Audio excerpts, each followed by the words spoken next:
Hello बच्चों, कैसे हो आप सब। उम्मीद है सब कुछ ठीक ठाक चल रहा होगा। पढ़ाई भी कर ही रहे होंगे इस लॉकडाउन में। मज़ा तो आ ही रहा होगा लॉकडाउन का।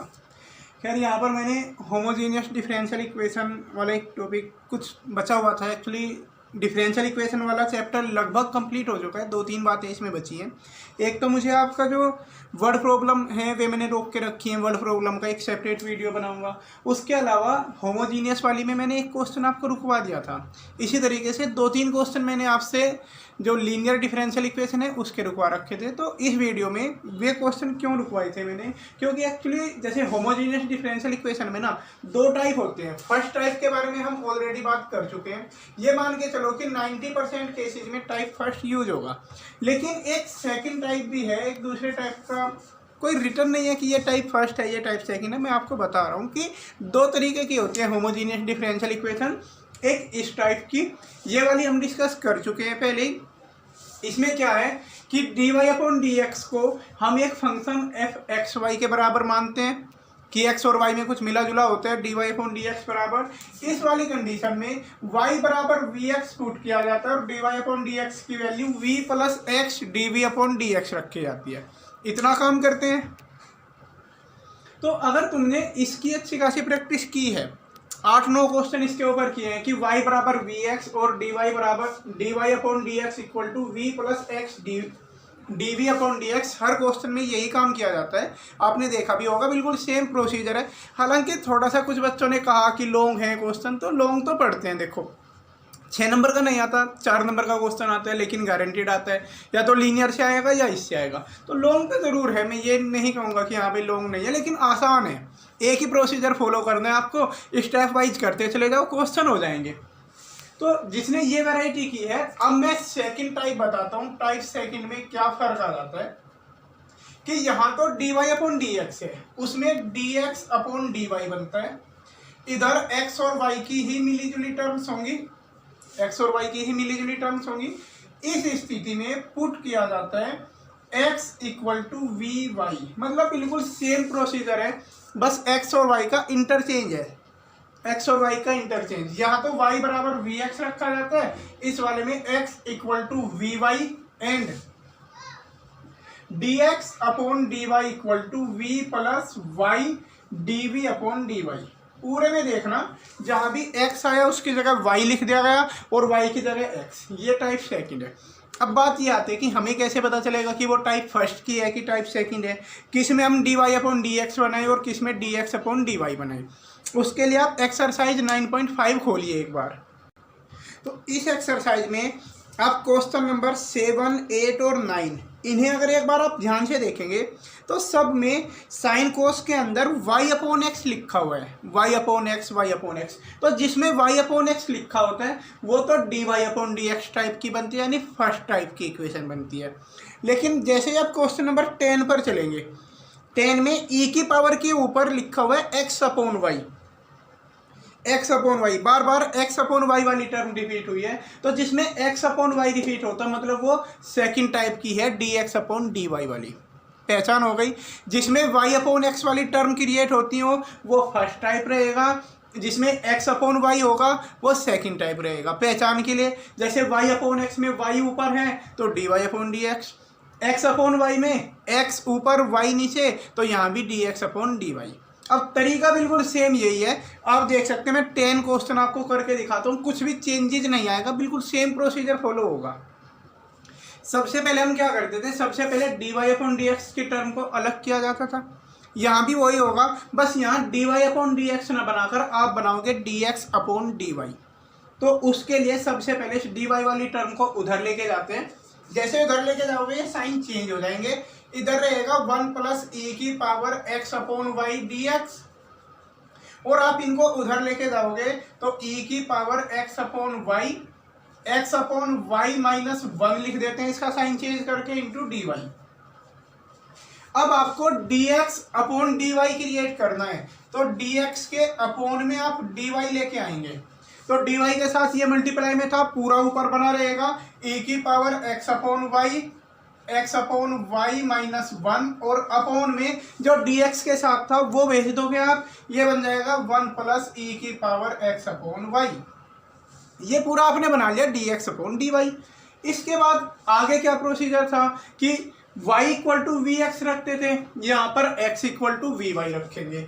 आप पुट करोगे x equal to v y and dx upon dy equal to v plus y dv upon dy। आप देख पा रहे होंगे सेम प्रोसीजर फॉलो हो रहा है जो वहां पर हुआ था। जैसे ही आपने ये वैल्यू रिप्लेस कराई तो dx अपॉन dy की जगह तो ये रख देते हैं, ये हो जाएगा v plus y dv upon dy equal to उधर e की पावर x अपॉन वाई है, x अपॉन वाई तो v के इक्वल हो जाएगा, तो e की power v minus one upon one plus e की पावर v। तो उधर से पूरा y खत्म हो गया, उसके बाद इस v को उधर ले जाके माइनस करेंगे, y dv अपॉन dy बनेगा। इधर इस साइड v को ले जाकर माइनस करके लिखते हैं उधर।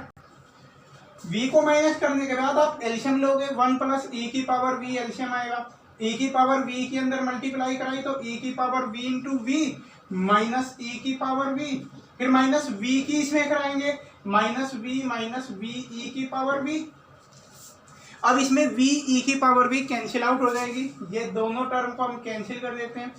इन दोनों में से माइनस कॉमन लेके लिख दोगे आप, y dv upon dy equal to एक माइनस कॉमन लेंगे, माइनस कॉमन लेने के बाद ये बचेगा v प्लस e की power v upon one plus e की पावर v।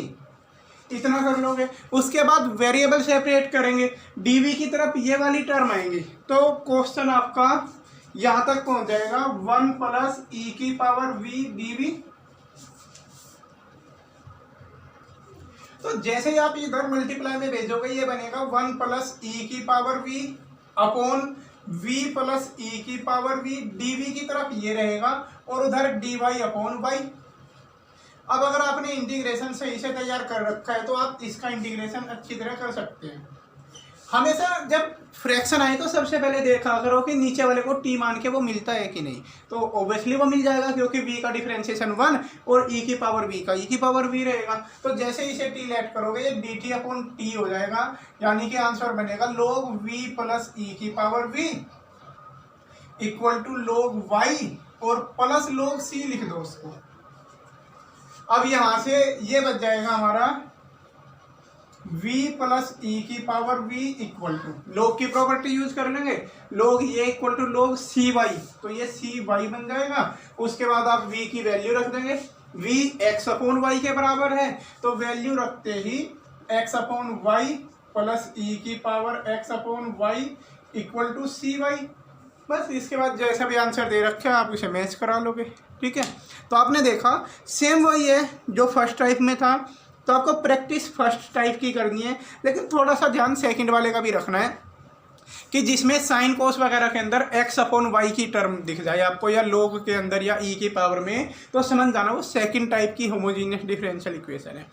बिल्कुल सेम ऐसे ही लीनियर आपने की होगी, तो लीनियर में भी दो वेराइटी आ जाती हैं। एक मैं आपको पहले ही करा चुका हूँ लीनियर की, अगर आपने उसकी अच्छी प्रैक्टिस कर रखी है तो सेकंड वैरायटी आपको समझ में आ जाएगी। जैसे अगर जिस बच्चे ने फर्स्ट वैरायटी पढ़ रखी है उसे ये वाला अच्छा समझ में आया होगा।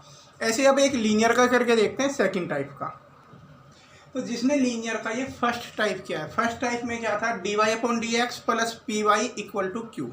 यहाँ पर p और q सिर्फ x के फंक्शन होते थे या कॉन्स्टेंट नंबर थे, उसमें इंटीग्रेटिंग फैक्टर फाइंड करते थे। सबसे पहले हम इंटीग्रेटिंग फैक्टर था e की पावर p dx, उसके बाद हम सॉल्यूशन का फॉर्मूला लिखते थे इंटीग्रेटिंग फैक्टर फाइंड करने के बाद। सॉल्यूशन का फॉर्मूला था y into integrating factor equal to q into integrating factor और dx।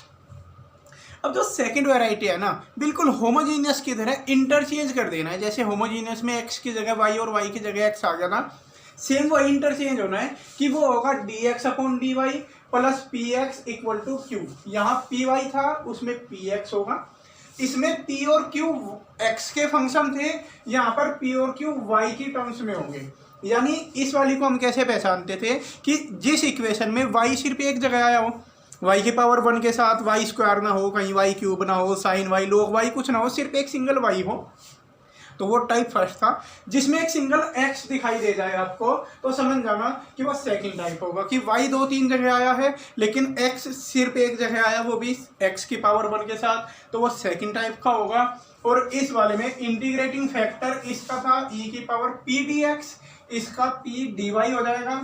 फॉर्मूला भी बिल्कुल आप देख सकते हैं एकदम मैच है, बस y की जगह x लिख देना, x into integrating factor, q into integrating factor, यहाँ dx था इसमें यहाँ पर dy होगा। ओके, एक दो क्वेश्चन करके देखते हैं तो और ज़्यादा क्लियर हो जाएगा। जैसे एक्सरसाइज 9.6 के ये क्वेश्चन नंबर 10, 11 और 12, ये 3 क्वेश्चन मैंने आपको स्किप कराए थे, ये तीनों इस वैरायटी के हैं। इसमें ध्यान से देखो, क्वेश्चन नंबर 11 में y यहाँ भी आया और यहाँ y की पावर 2y, लेकिन x सिर्फ एक जगह आया, तो ये सेकंड टाइप का हो सकता है, ठीक है ना। तो इस स्थिति में हम क्या करेंगे, इससे पहले हम dy अपॉन dx बनाते थे, यानी dx से डिवाइड करते थे, लेकिन इसमें हम dx अपॉन dy बनाएंगे। तो पहले इस वाली को पूरी को dy से डिवाइड करते हैं, dy से डिवाइड कर लेते हैं, तो y dx upon dy plus x minus y square equal to 0। जब dy से हमने डिवाइड कर दिया पूरा, ये ऐसे बनेगा। उसके बाद इसमें इस वाले में x वाली टर्म को इधर ही रखना है, y वाली टर्म दूसरी तरफ ले जाएंगे, ये बनेगा y dx upon dy plus x को ऐसे रखकर उधर वाई स्क्वायर ले गए। फिर आगे हम क्या करते थे कि dy अपॉन dx के साथ जो भी कुछ है मल्टीप्लाई में उससे डिवाइड करते थे पूरे को। यहाँ भी सेम वही y है इसके साथ, तो y से डिवाइड कर दो, तो dx upon dy plus 1 upon y into x equal to एक y बचेगा जब y से डिवाइड कर देंगे।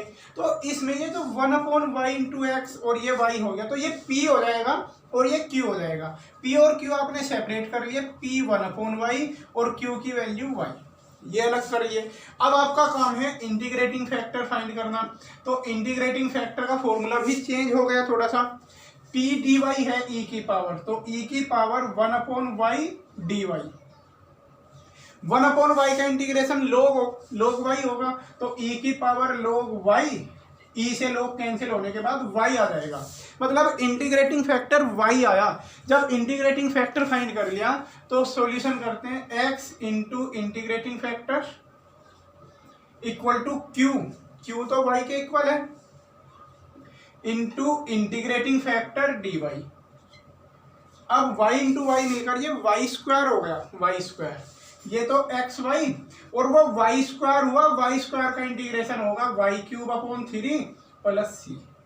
तो आसान है, बिल्कुल सेम वही प्रोसीजर फॉलो हुआ जो आपने फर्स्ट टाइप में किया था, ऐसे ही आप कर लोगे। 12th देखोगे, एक बार आप क्वेश्चन नंबर 10 को देखिए। क्वेश्चन नंबर 10 में आपको देखने को मिलेगा कि दोनों एक बार ही आए, 10 जैसे लिखा हुआ है x plus y d y upon d x equal to 1। अब यहाँ पर आप सोच में पड़ जाओगे कि x भी सिर्फ एक जगह आया, y भी, दोनों की पावर 1 है, तो ये फर्स्ट टाइप है कि सेकंड टाइप है, यही तो आप सोच रहे होंगे कि x भी एक ही जगह है, y एक जगह है, तो ये कौन सा टाइप है। उसके लिए जब आप dy अपॉन dx को सेपरेट करना चाहेंगे ना, मान लिया आप फर्स्ट टाइप कंसिडर करें इसे, मान लिया फर्स्ट टाइप है, आप dy अपॉन dx को अलग करें। dy अपॉन dx अलग तभी होगा जब आप इसे ऐसे लिख दें 1 अपॉन एक्स प्लस वाई। यहाँ पर x और y को अलग अलग नहीं किया जा सकता, दो अलग टर्म नहीं बनाई जा सकती इससे, तो ये वाला फंडा फेल हो जाता है। dy अपॉन dx अलग आ ही नहीं पाया। फिर दूसरे टाइप की तरफ एक बार कोशिश करते हैं कि हो सकता है dx अपॉन dy वाली टर्म अलग हो जाए। तो dx अपॉन dy तभी होगी जब dx मल्टीप्लाई में और dy डिवाइड में जाएगा। इसमें अगर dx को मल्टीप्लाई में भेज दो, इधर x प्लस वाई बचेगा, उधर dx मल्टीप्लाई में और अपॉन dy, तो dx अपॉन dy हुआ। इसी की साइड में आप x वाली टर्म ले जाओगे, तो dx upon dy minus x equal to उधर सिर्फ y बचेगा। अब देख सकते हो आप ये सेकंड वैरायटी की बन गई, सेकंड वैरायटी की लीनियर बनी। इसमें p की वैल्यू -1 रखोगे और q की वैल्यू y रखोगे, p को -1 और q को y कंसीडर करके आप अप्लाई कर दो, जो भी प्रोसीजर है पूरा कर लोगे इन्हें। तो इस वीडियो में मुझे होमोजीनियस और लीनियर इनके सेकंड वैरायटी एक्सप्लेन करनी थी। उम्मीद है समझ में आया होगा आपको। कोई प्रॉब्लम है तो मुझे मैसेज कर देना। इसके अलावा बस इस चैप्टर की वर्ड प्रॉब्लम्स बची हैं, उनके लिए एक वीडियो में और डिस्कस करेंगे। ओके, अभी के लिए इतना ही।